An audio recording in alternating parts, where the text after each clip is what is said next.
வணக்கம். சிறகடிக்க ஆசை சீரியலில் இனி என்ன நடக்க போகுது அப்படின்னு தான் பார்க்க போகிறோங்க. சீதாவும் அருணும் பைக்கில் போய்ட்டுருக்காங்க. அப்போ அதை உற்று பார்க்குறாங்க மீனாவோட ஃப்ரெண்டு.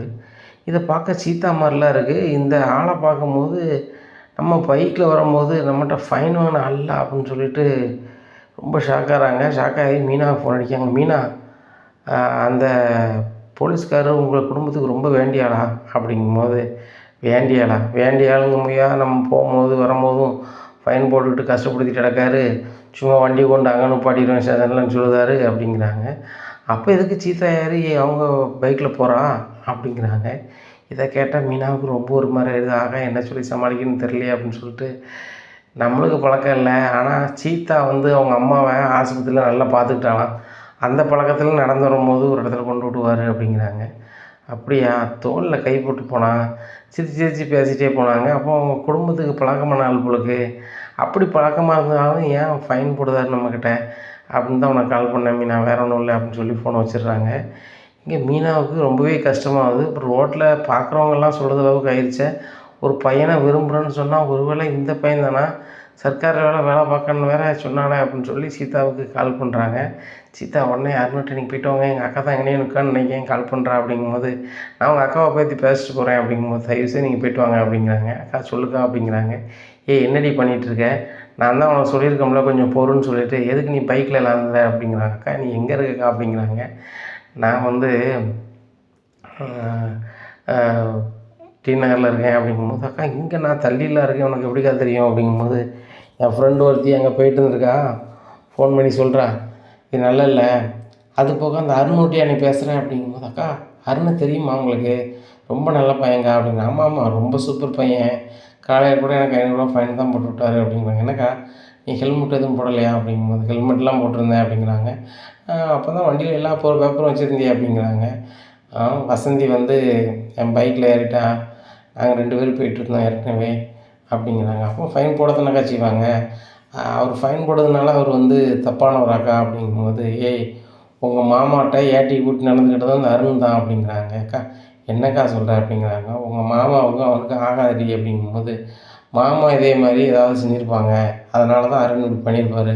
மற்றபடி அருண் தப்பான ஆள் கிடையாதுக்கா, ரொம்ப நல்ல ஆள், நான் அவர் நல்லாவே புரிஞ்சுக்கிட்டேன் அப்படிங்கும்போது, ஆமாடி அவர் ரொம்ப நல்லவர், உங்கள் மாமா நான் நம்ம குடும்பம் எல்லோரும் கெட்டவங்க, அவர் ரொம்ப நல்லவர்டி அப்படிங்க. என்னக்கா அப்படி பேசுகிற, நீ தானக்கா சொன்ன என் காதலுக்கு நீ சப்போர்ட் பண்ணுவேன்னு சொன்னல அப்படிங்கிறாங்க. நீ விரும்பிய வாழ்க்கைக்கு நான் சப்போர்ட் பண்ணணுன்னு சொன்னேன்னா, ஆனால் இந்த அருணுக்கு நான் சப்போர்ட் பண்ணணுன்னு ஒரு காலத்துலேயும் சொல்லலை. ஆனால் அருணுங்கும் போது நீ மறந்துடு அப்படிங்கும்போது, அக்கா நீ பொத்த பொதுவாக பேசாத, ரோட்டில் அவங்க சரியாக வரல வைக்கலன்னா அவர் ஃபைன் போடுறாரு, இதை தப்புன்னு சொன்னால் என்னக்கா அர்த்தம் அப்படிங்கிறாங்க. அது மட்டும் இல்லடி, அவர் ரொம்ப கஷ்டப்படுத்துவார் அப்படின்றாங்க. என்ன வகையில் கஷ்டப்படுத்துறாங்க சொல்லு அப்படிங்கும்போது, உனக்கு நேரில் சொன்னால் தான் புரியும், நேராக எங்கே இருக்குன்னு சொல்லி நான் வரேன் அப்படின்னு சொல்லி பைக் எடுத்துகிட்டு போகிறாங்க. சீதா பைக்கில் ஏறும் முதல்ல அப்படிங்கிறாங்க. அக்கா முதல்ல அருணை பற்றி சொல்லுக்கா, அருணை நான் ரொம்பவே விரும்புகிறேன், அருணை என்னை விரும்புகிறாரு, யார் விருப்பம் இல்லைனாலும் என்னால் கல்யாணம் முடிக்க முடியும், அவராலேயும் முடியும், ஆனாலும் நான் 2 குடும்பம் சம்மதத்தோடு முடிக்கணும்னு நினைக்கிறேன், நீ என் கல்யாணத்தை கெடுக்கணும்னு நினைக்கிறேன் அப்படிங்கும்போது, நானாடி உன் கல்யாணத்தை கெடுக்கணும்னு நினைக்கிறேன் இப்படிலாம் பேசுகிற அப்படிங்கும்போது, உன் வீட்டுக்காரு திடீர்னு எதையாவது சரக்கு சாப்பிட்டு அலைவார், அப்படி அலையும் போது ஒரு ஃபைன் போட்டிருப்பாரு அப்படிங்கும்போது, தெரிஞ்சு பேசிட்டி அப்படிங்கிறாங்க. தெரிஞ்சுட்டு தாங்க பேசுகிறேன், அவர் ரொம்ப நல்லவருக்கா அப்படிங்கிறாங்க. அவரை விரும்புகிறாங்க, இப்போவுமே அவருக்கு சப்போர்ட் பண்ணுறேன், நான் கல்யாணம் முடித்து அவரோட வாழ்ந்துட்டுருக்கேன், அவருக்கு எவ்வளோ சப்போர்ட் பண்ணணும், என் புருஷன் ரொம்ப நல்லவர் தான், முன்னாடி நீ சொன்னதெல்லாம் அவர் செஞ்சார் தான், இப்போலாம் அப்படி கிடையாது, ரொம்பவே மாறிட்டார் அப்படிங்கிறாங்க. அக்கா நான் மாமாவை குறை சொல்லணும்னு சொல்லலை, அருண் ரொம்ப நல்லவர் இவ்வளோதான் அப்படிங்கும்போது, ஒரு தாத்தாவும் பாட்டி நான் ரெகுலராக சாப்பாடு கொண்டு போனேன் அவருக்கு செருப்பு தைக்கிறவங்க அப்படிங்கிறாங்க. ஆமாம் இப்போ கூட அவங்க கிராமத்துக்கு போயிட்டாங்க, அவங்க சொந்தக்கார பையன் கூப்பிட்டு போனார் அப்படிங்கிறாங்க. அது வரைக்கும் உனக்கு தெரியும்ல, அவங்க ரோட்டில் கடை வச்சுருக்காங்கன்னு சொல்லி பிடிச்சி விரட்டி விட்டது யார் தெரியுமா, அது அருண் தான். அதில் அவங்க கீழே விழுந்து என்ன அவன் ஆஸ்பத்திரியில் இருந்தால் நினைவருக்கா இல்லையா அப்படிங்கிறாங்க. அருணா அப்படி செஞ்சார் அப்படிங்கிறாங்க. வேறு யார் செஞ்சா, அவர் தான் செஞ்சார், அதுக்கு தான் நானும் அவரும் கேட்டு கோவப்பட்டோம், ஆனால் அவர் சரியான ஆள் கிடையாதுடி, வேணாண்டி, உங்கள் மாமாவுக்கு இது தெரிஞ்சுன்னா சரியே வராது அப்படிங்கும்போது, அக்கா இது என் வாழ்க்கை, நான் பார்த்துக்கிறேன், எங்கள் குடும்பத்து விஷயத்தில் நீங்கள் தலையிடாதங்க, எங்கள் அம்மா நான் என் தம்பி நாங்கள் பார்த்துக்குறோம் அப்படின்னு சொல்லி ரொம்ப கோபமாக போயிருந்தாங்க. இங்கே மீனாவுக்கு ரொம்ப கஷ்டமாக இருக்குது, என்ன நம்மளை இப்படி பிரித்து பேசிட்டாளே அப்படின்னு சொல்லி வீட்டுக்கு ரொம்ப மன வருத்தமாக போகிறாங்க. அப்போ முத்து, என்ன மீனா, நான் இப்போ தான் வந்துருக்கேன், மீனாவுக்கு கால் பண்ணுவோன்னு பார்ப்போம் வந்துட்டேன், என் முகம் வாடிருக்கு, என்னாச்சு அப்படிங்கிறாங்க. இல்லைங்க வெயில் ஓவராக இது வருதுல்ல, அதனால் முகம் வாடி இருக்குங்க, வேற ஒன்றும் இல்லை, உங்களுக்கு எதாவது சாப்பாடு வச்சு தட்டுமா அப்படிங்கிறாங்க. மீனா நீனும் இப்போ தானே வெயில் வந்திருக்க, கொஞ்சம் இரு, நான் மோர் கலக்கி கொண்டாரன்னு சொல்லி மோர் கலக்கி கொண்டு கொடுக்காங்க. உடனே மீனா மோரை குடிக்காங்க. குடிக்கும் போதே அவங்களுக்கு மனசு சரியில்லை.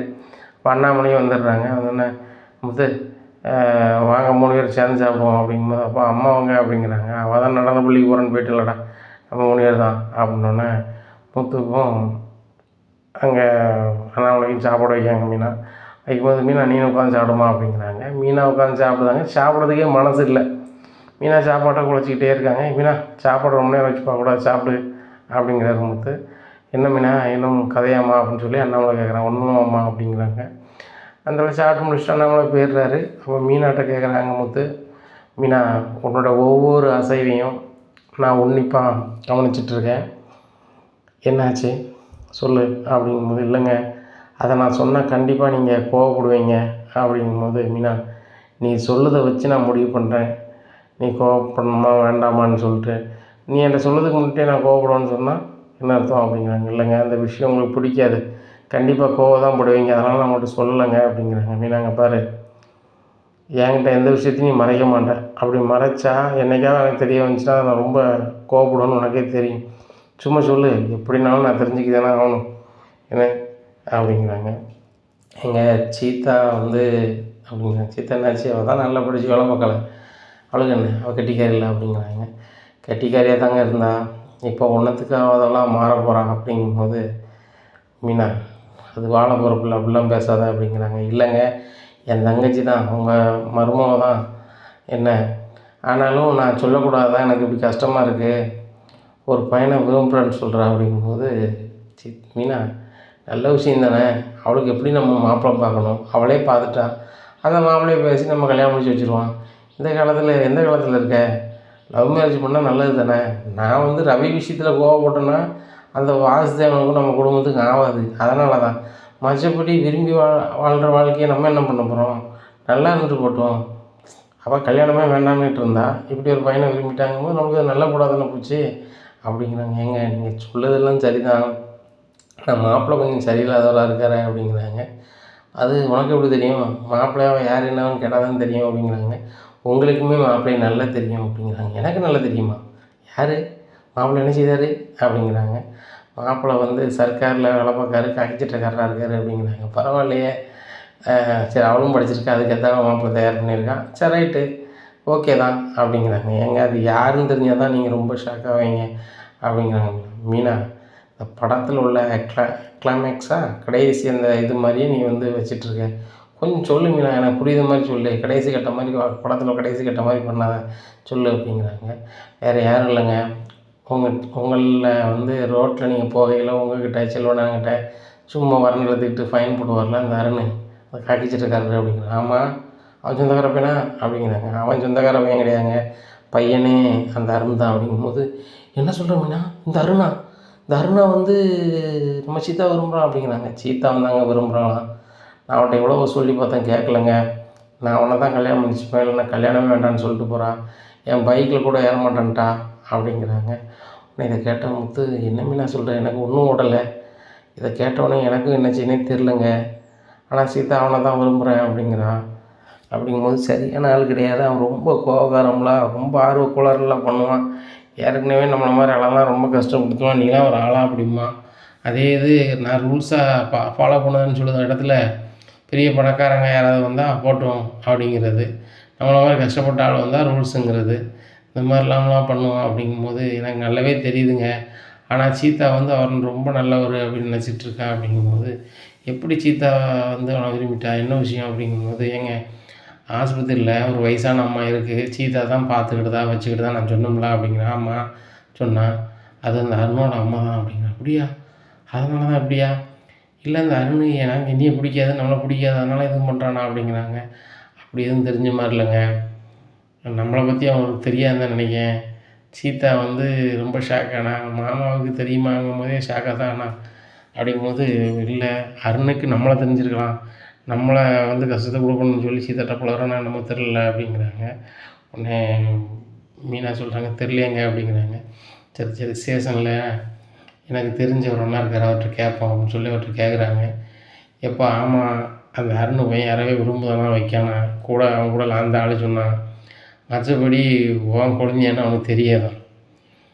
ஆனால் உன் குழந்தையான்னு சொன்னால் கண்டிப்பாக அவன் ஷாக்காக தான் செய்வான். ஏன் நாளைக்கு கல்யாணம் கூட வேண்டாம்னு சொன்னாலும் வாய்ப்பு இருக்குப்பா. ஏன்னா உன்னையை பற்றி பேசும்போது ரொம்ப கடுப்பாவான் ஸ்டேஷனில். என்ன அந்த முத்து ஒன்றுத்துக்காகாதவன், அவன்லாம் டிரைவர் தொழிலே பண்ணக்கூடாது, ஏதோ ஒரு வகையில் வசமாக வைக்கணும் அப்படின்னு சொல்லிக்கிட்டே இருப்பான். நீ அந்த வீடியோ எடுத்து வெளியிட்ட பார்த்தியாப்பா, அதுலேருந்தே ரொம்ப கோபமாக இருக்கான் அப்படிங்கும்போது சரி சார் அப்படின்னு சொல்லிட்டு ஃபோன் வச்சிடுறாங்க. மீனா அவன் நம்மளை யாருன்னே தெரியாமல் தான் விரும்பியிருக்கான் விசாரித்த வகையில். ஆனால் வந்து கண்டிப்பாக நான் தான் வந்து சீதாவுக்கு மாமன்னு தெரிஞ்சேன், கண்டிப்பாக பொண்ணை வந்து வேணும்னு சொல்லுவானா வேண்டாம்னு சொல்லுவானான்னு தெரியல, நீ சீதாட்ட சொல்லிடு, அவனை வந்து விரும்புதன்னு சொல்லி அங்கங்கே லாந்திட்டு அதுக்கப்புறம் நம்மளை சொல்லி பொண்ணு வேண்டான்னு சொன்னாலும் இவன் வாழ்க்கை வம்பா போயிடும் அப்படிங்கும்போது ஏங்க அப்போ அந்த அருணுக்காக கல்யாணம் முடிச்சு வைக்கணும்னு நினைக்கிங்க அப்படிங்கிறாங்க.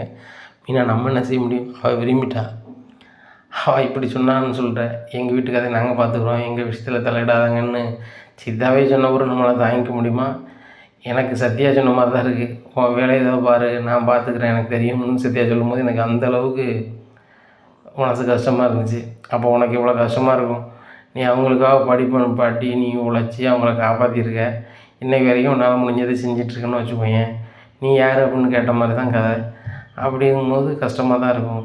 எனக்கே சத்யா சொல்லும்போது கஷ்டமாக இருந்துச்சு. அப்படிங்கும்போது ஆமாங்க, ரோடுங்கும்போது நல்லா அழுக முடியல, மற்றபடி ரொம்ப கஷ்டமாக இருக்குங்கன்னு மீனா அழுதுடுறாங்க. மீனா அழுதுன்னா அண்ணாமலை வந்து என்னம்மா என்னாச்சு அப்படிங்கிறாங்க. ஒன்றும் இல்லைம்மா அப்படிங்கிறாங்க. அம்மா நீங்கள் பேசுனதெல்லாம் கேட்டேன், சீதா ஒரு பையனை விரும்பிட்டான், அவன் அதிகாரியாக இருக்கான், அவனுக்கும் முத்துக்கும் ஆகலை. இப்போ நீங்கள் சொல்லும் போது அந்த ஆள் எனக்கு தெரியுது, ஸ்டேஷனுக்கு போகும்போது மனோஜை வச்சவர் தானே அப்படிங்கிறாங்க. ஆமாப்பா அப்படிங்கிறாங்க.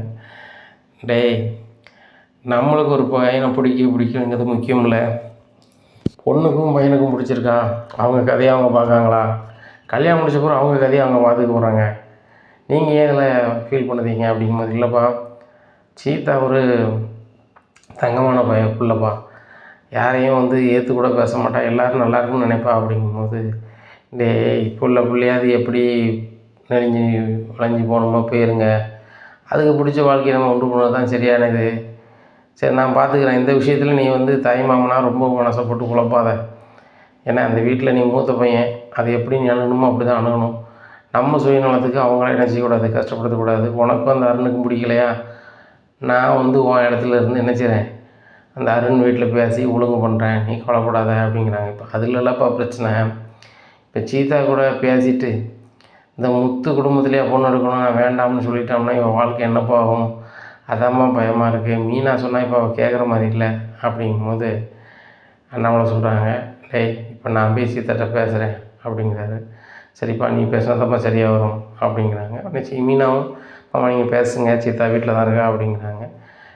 இப்போ நான் காரில் கொண்டு விடுதேன்ப்பா அப்படின்னு சொல்லி காரில் கொண்டு விடுதாங்க. அண்ணாமலை சீதா வீட்டுக்கு போகும்போது வாங்கம்மா உட்காருங்க அப்படிங்கிறாங்க. அம்மா இல்லையம்மா அப்படிங்கிறாங்க. வந்து ஃபோன் பண்ணுறேன் அப்படின்னு சொல்லி ஃபோன் பண்ணுறாங்க. அம்மா அப்படிங்கும்போது நான் வாசலை தாண்டி வரேன் அப்படிங்கிறாங்க. அண்ணாமலை மாமா வந்திருக்காங்க அப்படிங்கிறாங்க. அண்ணா வந்திருக்காங்களா அப்படின்னு சொல்லிட்டு அண்ணே வாங்கினே அப்படிங்கிறாங்க. ஏம்மா உங்கள் 2 பேர்ட்டையும் தான் பேசணும், குறிப்பாக சீதாட்ட பேசணும் அப்படிங்கிறாங்க. அண்ணா பேசுங்கண்ணே, உங்கள் மருமக தானே, நீங்கள் பேசுங்க அப்படிங்கிறாங்க.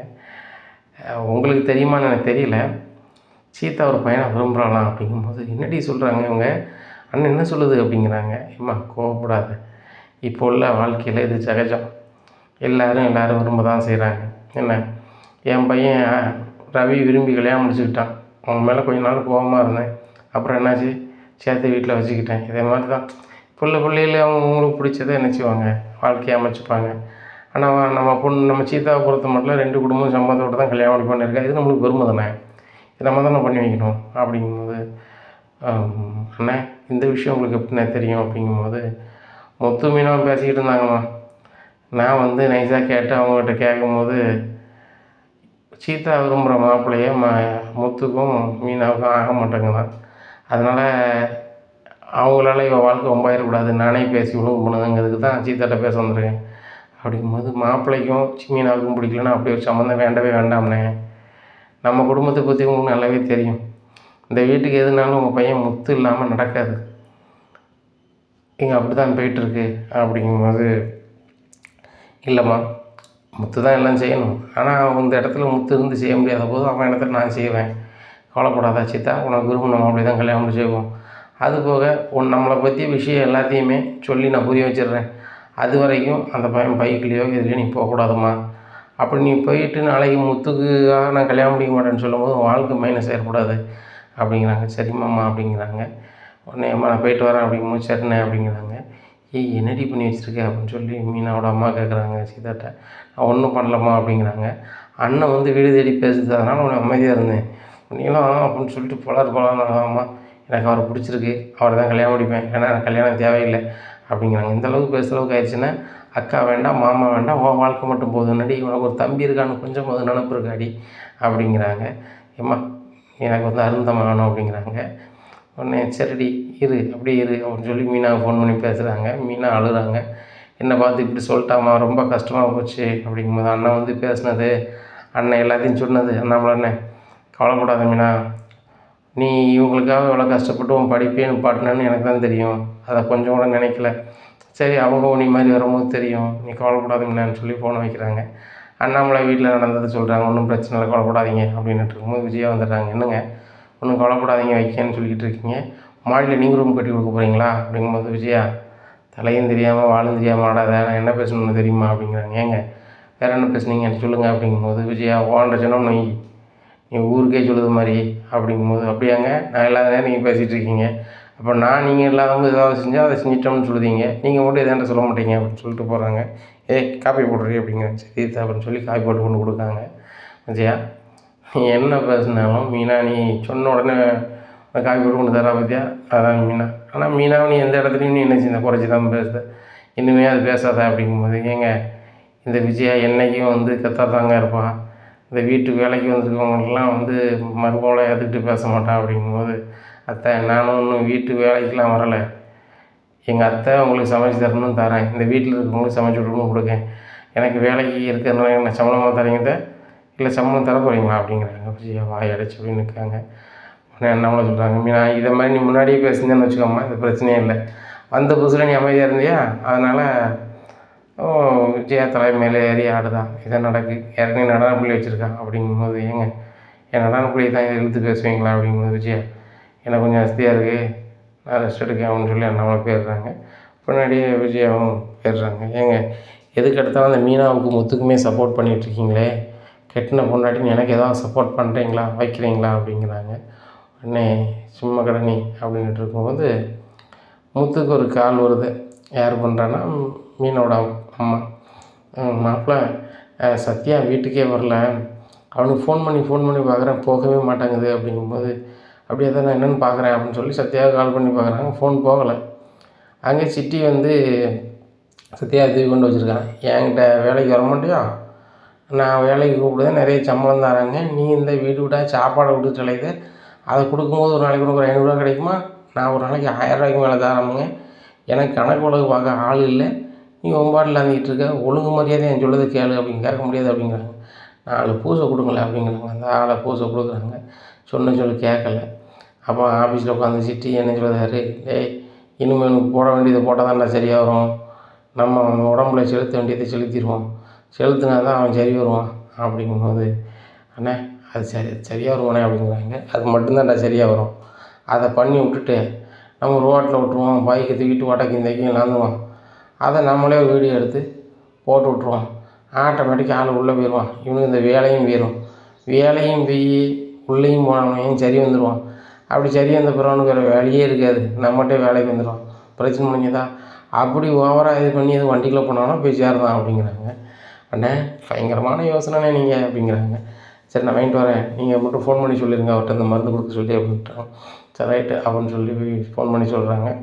அந்த ஆளுமே வாங்கிடுறாரு. இங்கே முத்தும் செல்வமும் அவரை சத்யாவை தேடி அலையுதாங்க. ஒவ்வொரு இடத்துலையும் தேடும் காங்கலை. ஒரு இடத்துல போகிறாங்க, சத்யா ஓடிக்கிட்டு இருந்த பைக்கு நிற்குது, இது சத்யா பைக்கு தானே அப்படின்னு சொல்லிட்டு அப்போ இங்கே நிற்குது அப்படின்னு சொல்லி பார்க்கும்போது அது சிட்டியோட ஆஃபீஸ் பக்கத்தில் இருக்குது. அப்புறம் சிட்டி தான் தூக்கியிருப்பான் அப்படின்னு சொல்லிட்டு அங்கே போகிறாங்க. அங்கே மருந்தை வந்து உடம்புல செலுத்துறதுக்கு தயார் நிலையில் இருக்கும்போது கரெக்டாக வந்துருந்தார் முத்து. கதவை ஒரு தள்ளிட்டு போகிறாரு. போயிட்டு பார்க்காரு, அங்கே சிட்டி தயார் நிலையில் இருக்காங்க. சிட்டியை பார்த்தோன்னே கடுப்பாயிருது முத்துக்கு. முத்து வரதுக்குள்ளே அது போட்டுற வேண்டியதான் அப்படின்னு சொல்லி சத்யா உடம்பு பக்கத்தில் போகிறாரு. ஒரே இழுப்பு விடுதாரு ஒரு காலை வச்சு. பொத்துன்னு விழுந்துட்டு சிட்டியே அவருக்கு அவரே போட்டுக்கிறாரு. போட்டோடனே, ஏய் என்ன நினச்சிட்டு இருக்க? சத்யா கூட்டு வந்திருக்கேன், அவுத்து விடுங்கடா அப்படின்னு சொல்லி அவுத்து விடுதாங்க. விட்டோன்னே சத்யா, நீ வீட்டுக்கு கிளம்பு அப்படிங்க. இல்லை மாமா சும்மா விடக்கூடாது அப்படிங்கிறாங்க. டே நான் பார்த்துக்கிறேன், நீ போய்ட்டு வா, நீ படிக்கிற பையன், இன்னும் ஃபைனல் இயர் எக்ஸாம் இருக்குது, நீ கிளம்பு அப்படிங்கும்போது, இல்லை மாமா நீ முதல்ல கிளம்பு பைக் எடுத்து அப்படிங்கிறாங்க. பைக் எடுத்து வீட்டுக்கு போயிடுறாங்க. இங்கே முத்து வந்து அந்த சிட்டிகிட்ட பேசுகிறாங்க. நல்லவனுக்கு ஆண்டவன் 1000 சோதனை கொடுப்பான், ஆனால் வந்து கைவிட மாட்டான். கெட்டவனுக்கு 1000 நல்லது நடக்கும், ஆனால் கடைசியில் ஆண்டவன் கை விட்டுருவான் அப்படிம்பாங்க. நீ கைவிட்டாங்க பார்த்தியா அப்படிங்கும்போது, இவங்க விட மாட்டான்டா அப்படிங்கிறாங்க. இங்கே பயங்கரமாக ஏறிடுது. அதனால் சிட்டியை 4 போட்டு கூட இருக்க 4 போட்டு ஓடிடுறாங்க. சிட்டியை கூப்பிட்டு போய் ரோட்டில் உட்கார வச்சுருந்தாங்க. ஓரமாக உட்கார வச்சு அதை வீடியோ எடுத்து அனுப்பிவிட்ருந்தாங்க. நீ தத்தானே செய்யணும்னு நினச்சேன், நான் செய்தேன் அப்படின்னு சொல்லி அனுப்பிவிட்டுட்டு அது நிறைய வைரல் ஆகிடுது. இப்படிப்பட்ட ஆளை விடக்கூடாது, இந்த அளவுக்கு ஆயிடுச்சா, வட்டி கொடுக்க வைக்கணும்னு சொல்லிட்டு இருந்தான், இந்த மாதிரி வேலையும் பார்க்கணும் ரோட்டில் உட்காந்துக்கிட்டு அப்படின்னு சொல்லி அவனை உள்ளே வைக்கணும் அப்படின்னு நிறைய பேர் போஸ்ட் போடுதாங்க. போனோடனே அந்த சிட்டியை தூக்கி உள்ளே வச்சுருந்தாங்க. தொழில் பண்ண ஆஃபீஸு எல்லாத்தையுமே கீழே வச்சுருந்தாங்க. இந்த வீட்டிலேருந்து எல்லாமே கீழே ஆகிடுது. கூட உள்ளவங்க பூராமே ஆகிடுதாங்க. இப்படியா இருக்குது. அங்கே ரொம்ப கடுப்பில் இருக்கார் சிட்டி. இந்த முத்து வந்து என் பிளான் எல்லாத்தையும் கெடுத்துட்டான். சத்யாவை வேலைக்கு வர வைக்கிறதுக்கு நான் ஒரு பிளான் பண்ணேன், என் வாழ்க்கையே மொத்தத்துலேயே முடிச்சு விட்டானே. டேய் முத்து, ஒன்றையும் விட மாட்டேன், உன் மச்சனையும் விட மாட்டேன் அப்படின்னு சொல்லி உள்ளே இருந்துக்கிட்டே சபதம் இருக்கார். இங்கே சத்யா வந்து வீட்டில் வந்து நடந்தது எல்லாத்தையுமே சொல்லிடுறாரு. வீட்டில் மாமா இல்லைடா நான் இல்லை, மாமா நீ பயங்கரமான கதையில் காப்பாற்றிருக்கேன் வச்சுருக்கான்னு சொன்னோன்னே அதை சீதா, உண்மையிலே மாமா தான் வந்து கூப்பிட்னாங்களா அப்படிங்கிறாங்க. மாமா தான் வந்து என்னையை வந்து கரெக்டான நேரத்தில் வந்து இது பண்ணாங்க, இல்லைன்னா நான் மாட்டியிருப்பேன். நீ சிட்டி உள்ளே இருக்கான், ஆனால் நான் ஒரு நாளைக்கு சார் மாமா நான் உள்ளே இருக்க வேண்டியது, இல்லைன்னா என் வாழ்க்கை முடிஞ்சிருக்கும் அப்படிங்கும்போது அப்போ தான் சீதாவுக்கு தான் பண்ண தப்பு தெரியுது. அவங்க 3வது மனுஷர் மாதிரி நம்ம பேசணும், ஆனால் நம்ம வீட்டுக்கு போகணுன்னா அவர் தான் இறங்கி செய்தார் அப்படின்னு சொல்லி முத்துக்கு கால் பண்ணி, மாமா என்னை மன்னிச்சிருங்க அப்படிங்கிறாங்க. நான் ஒன்றும் மன்னிக்கிறதுக்கு என்னமா இருக்குது அப்படிங்கும்போது, இல்லை நானும் உங்களையும் அக்காவையும் 3வது ஆள் மாதிரி பேசிட்டேன், ஆனால் எங்கள் குடும்பத்துக்கு ஒன்றுன்னா சொன்ன உடனே நீங்கள் தானே மாமா செய்கிறீங்க அப்படிங்கும்போது, ஏம்மா எங்கள் அப்பா என்ன சொல்லியிருக்காரு, அந்த வீட்டோட மூத்த பையன் நீ தான்ப்பா, நீ தான் அங்கே பார்க்கணும்னு சொல்லி. எங்கள் அப்பா சொன்னதுக்காக இல்லை, அவங்க அம்மா சொன்ன வார்த்தை, என் மீனா சொன்ன வார்த்தை. அங்கே என்னென்ன எதுனாலும் நான் தான் பார்க்கணும். உனக்கு அந்த அருணை பிடிச்சிருக்கு, எனக்கு அந்த அருணை பிடிக்காது தான், நேற்று வரைக்கும் மீனாவுக்கும் பிடிக்காது தான். இப்போ உனக்கு பிடிச்சிருக்கிறதுனால மாமா அந்த முடிவை மாற்றிக்க வேண்டியதான். சரி ரைட்டு, அவர்கிட்ட நான் பேசாமல் வந்துக்கிட்டேன், அவ்வளோதானே. எங்கள் அம்மாவுக்கு இனி பிடிக்காது, அதுக்காக ஒரே வீட்டில் இருந்துட்டு நான் கவுந்துகிட்டே போகலையா. அதே மாதிரி நானும் அப்படி கவுந்துட்டு போய்க்கிறேன். அருணை கல்யாணம் முடிச்சுட்டு போகிறாரு, ஆனால் என்ன சொல்லி உன் வாழ்க்கை வம்பாயிடக்கூடாதுன்னு சொல்லி தான் அப்பாட்ட சொல்லி விட்டேன். அப்பா சொன்னது நினைவு இருக்குல்ல அப்படின்னு, நினைவு இருக்குது அப்படிங்கிறாங்க. நாளைக்கு போய் அப்பா வீட்டில் பேசன்னு இருக்காங்க. அப்பா பேசின பிறகு அது என்ன முடிவு இருக்குன்னு பார்த்துட்டு செய்ய அப்படிங்கிறாங்க. சரி மாமா அப்படிங்கிறாங்க. மறுநாள் காலையிலே அண்ணாமலை முத்துட்டு மீனாட்டன்னு சொல்லிட்டு நான் அருண் வீட்டில் போய் பேசுகிறேன் அப்படிங்கிறாங்க. இவங்க 2 பேரும் காரில் வெளியே நிற்கிறாங்க. அண்ணாமலை வீட்டில் போய் அவங்க அம்மாட்ட பேசுகிறாங்க. அப்போ அருணை ஃபோன் பண்ணி அவங்க அம்மா வர சொல்கிறாங்க. உன்னை பார்க்க முக்கியமான நாள் வந்திருக்கு, சீதா வீட்டிலேருந்து வந்திருக்காங்கன்னா இவர் பாஞ்சு வராரு. பொண்ணு வீட்டிலேருந்தே வந்துட்டாங்களா, அப்போ சீதா பயங்கரமாக நல்லா பார்ப்பலையே அப்படின்னு சொல்லிட்டு உடனே வாங்க அப்படிங்கும்போது இவரை பார்க்கும்போது இவர் இல்லை அப்படின்னு சொல்லிட்டு, நீங்கள் அந்த கார் டிரைவர் அந்த சண்டியனோட அவன் ஒன்றத்துக்காக இல்லை, அவங்க அப்பா தானே அப்படிங்கிறாங்க. என்னையா அப்படி பேசுகிறீங்க, என் பையன் டிரைவரு, முன்னாடி நீங்கள் சொன்ன மாதிரி இருந்திருக்கலாம், ஆனால் என்றைக்கு என் மருமோட கல்யாணம் முடித்தானோ அன்னையிலேருந்து ரொம்ப நல்லா இருக்கான் அப்படிங்கும்போது, எங்கே நல்லா இருக்கான், ரோட்டில் ரொம்ப ஸ்பீடாக போகிறது வைக்கிறது, வேலை பார்க்குறவங்கன்னு புரியாமல் அதிகாரியை பேசுகிறது, அவங்க வீட்டில் உள்ளவங்க ரூல்ஸை அவங்க வந்து வீட்டில் இருக்கிறவங்க எப்படின்னாலும் போவாங்க, ரோட்டில் போகிறவங்க வந்து தப்புன்ட்டு அவங்கள வீடியோ எடுத்து போட்டு அவங்கள கஷ்டப்படுத்துது. அவங்க சரியான நாளா அப்படின்ட்டு இருக்கும்போது அருண் கொஞ்சம் அமைதியாக இரு, அவங்க சீதா அவசியமாக பேச வந்திருக்காங்க அப்படிங்கிறாங்க. இவங்க நம்ம சீதா அவசியமாக பேசுகிறது, சீதா வீட்டில் உள்ளவங்களா அவங்க அப்படிங்கும்போது அவர் சொல்கிறாரு, தம்பி கொஞ்சம் பொறுமைக்கு வாங்க, என் பையனுக்கும் உங்களுக்கும் ஆகாது தான், ஆனால் சீதா எங்கள் உறவினர் தான், சீதாவோட கூட பிறந்த அக்காவை தான் நீங்கள் இவ்வளோ நேரம் கோபமாக பேசுகிறீங்களே, அவன் கல்யாணம் முடிச்சிருக்கான். அவன் என் பையன், அவன் என் மருமகன் ஆகும்போது அந்த வீட்லேயே நான் விரும்பிட்டேன் அப்படின்னு மறுபடியும் சொல்கிறாரு. உடனே அருணார் கொஞ்சம் அமைதியாக இருக்கு அப்படிங்கிறாங்க. இல்லைம்மா, இல்லை, இனிமேல் பட்டு இந்த சம்மந்தம் வேண்டாம். இங்கே எப்போ கல்யாணம்னு நான் கேட்டுகிட்டே இருப்பேன். எனக்கு கல்யாணமே வேண்டாம். அந்த முத்து வீட்டில் கல்யாணம் எனக்கு அவசியமே இல்லைம்மா அப்படின்றாங்க. உடனே டே பெரிய ஆள் இப்படி பேசாடா அப்படி இப்படிங்கிறாங்க. இல்லைம்மா, பிள்ளையை ஒழுங்காக வளர்க்க தெரியாதவங்க இவங்கெல்லாம் பெரிய ஆட்களே கிடையாது அப்படிங்கும்போது இதே வார்த்தையை அவர் சொன்னார்னா, உன்னையும் நான் ஒழுங்காக வளர்த்துருக்கேன்னா வளர்க்கலைன்னு சொல்லி அவங்க கேட்பாங்கள்ல. ஒருத்தவங்க வீட்டு தேடி வந்திருக்காங்கன்னா அவங்கள எப்படி என்னதுக்குன்னு உனக்கு தெரியாதாருன்னு. படிச்சிருந்து வேலை பார்த்தா மட்டும் போதாது, வாரவங்கள உபசரிக்க தெரியணும், மரியாதை கொடுத்து பேசணும் அப்படிங்கிறாங்க. அம்மா, நான் பெரியவங்களாம் மரியாதை கொடுக்க தான் செய்வேன், ஆனால் இந்த விஷயத்தில் நான் கொடுப்போன்னு நினைக்காதீங்க, நீங்கள் உடனே கிளம்புங்க அப்படிங்கும்போது, தம்பிங்க பாருங்கள், எங்கள் வீட்டு பொண்ணு உங்களை விரும்பிட்டு நீங்களும் விரும்புகிறீங்கன்னு சொன்னாங்க. சரி, முத்து மீனாவுக்காக நீங்கள் உங்கள் வாழ்க்கையை பார்க்க வேண்டாம்னு பேசியிருக்கேன். உங்களுக்கு கல்யாணம் ஏற்பாடு பண்ணதாக இருந்தால் நானே நின்று எல்லாம் செஞ்சுருப்பேன். அவங்க எந்த வகையிலும் தலையிட மாட்டாங்க, உங்களை வரைக்கும் பண்ண மாட்டாங்க அப்படிங்கும்போது, இங்கே பாருங்கள், இந்த முத்து பொண்ணு எடுத்த வீட்டில் போய் நான் கல்யாணம் பண்ணிக்க எனக்கு அவசியமே கிடையாது. அவன் எனக்கு ஒரு ஆளே கிடையாது. நீ கிளம்புங்க அப்படின்றாங்க. கிளம்பிடுறாங்க. இங்கே அருண் அம்மாவுக்கு ரொம்ப கஷ்டமாக இருக்குது, என்னடா இப்படி பேசுகிறானே அப்படின்னு சொல்லிட்டு. இங்கே அண்ணாமலைக்கு மனசு சங்கடத்தில் அப்படி அழுத மாதிரி போகிறாரு.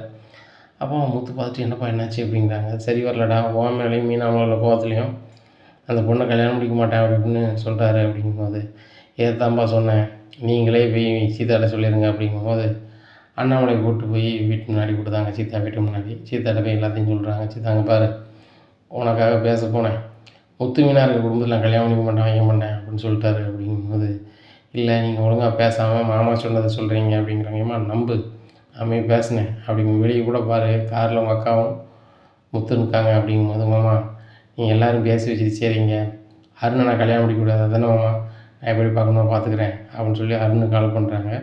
உடனே அருண், ஹலோ சீதா, நீ முத்து குழந்தையாளா அப்படிங்கிறாங்க. உடனே ஆமாம் அப்படிங்கிறாங்க.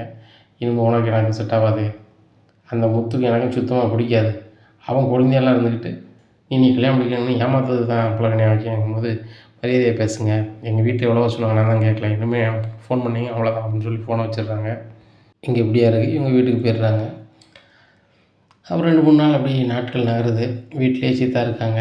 அப்போ ஆஸ்பத்திரியிலேருந்து ஃபோன் பண்ணி கேட்காங்க, என்ன நீங்கள் வேலைக்கு வரீங்களா வரலையா, லீவு ஓவராக எடுக்கிறீங்க, நீங்கள் இன்றைக்கி வரல அப்படின்னா நாங்கள் வேறு ஆளாக எடுத்துருவோம் அப்படிங்கும்போது, ஐயோ வேலை போயிடக்கூடாது அப்படின்னு சொல்லிட்டு அங்கே போயிடுறாங்க. இப்போ எங்கள் வேலை பார்த்துட்ருக்காங்க. அருணை ஃப்ரெண்ட்ஸ் எல்லாம் கேட்குறாங்க, என்னாச்சுன்னு சொல்லிட்டு, எனக்கு இப்போதைக்கு கல்யாணமே இல்லை அப்படின்ட்டுருக்காங்க. என்னையா இப்போ தான் சந்தோஷமாக இருந்தேன், மறுபடியும் இருக்க மாட்டேயா அப்படின்ட்டுருக்காங்க. இங்கே முருகன் அருணை பார்க்க போகிறாங்க. சார், எனக்கு கல்யாணம் ஆகி போகிறோம், உங்களுக்கு எப்போ சார் கல்யாணம் அப்படிங்கிறாங்க. எனக்கு கல்யாணமே வேண்டாம், உனக்கு தெரிஞ்ச டிரைவர் முத்து இருக்காங்களா அப்படிங்கம்மா அப்படிங்கிறாங்க. அவன் குழந்தையால தான் நான் தெரியாமல் விரும்பி தொலைச்சிட்டேன், அவன் குழந்தையான்னு, இப்போ எனக்கு அந்த லவ்வே வேண்டான்னு சொல்லிட்டேன் அப்படிங்கும்போது, சார் அதுக்கு அவங்க என்ன சார் செய்வாங்க, முத்துரனுக்கும் உங்களுக்கு ஆகாதுன்னா அந்த சீதா பொண்ணு என்ன செய்யும் அப்படிங்கும்போது, உனக்கு தெரியுமா அப்படிங்கிறாங்க.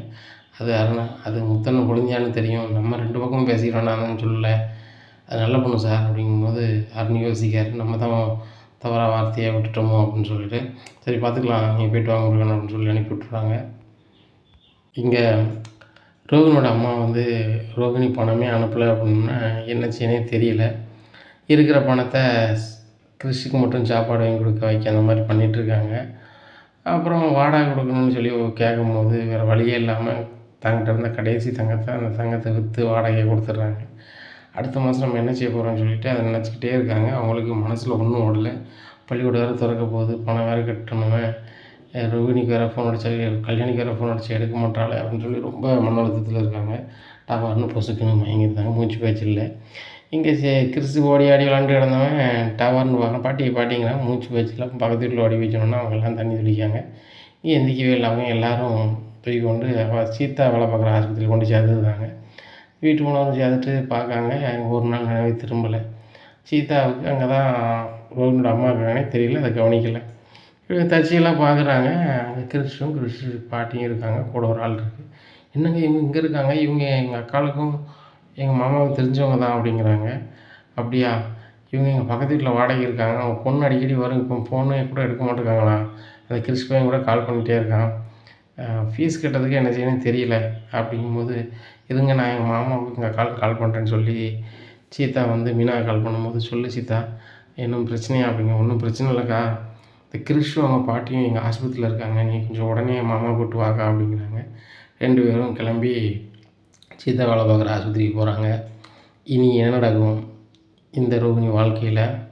ரோகிணி எந்த மாதிரி சுயநலத்தில் அவங்க அம்மாவை பண்ணுவாங்க அப்படிங்கிறத பொறுத்திருந்து பார்க்கலாம். நம்ம சேனலை நீங்கள் மறக்காமல் லைக் அண்ட் சப்ஸ்கிரைப் பண்ணுங்கள். நன்றி, வணக்கம்.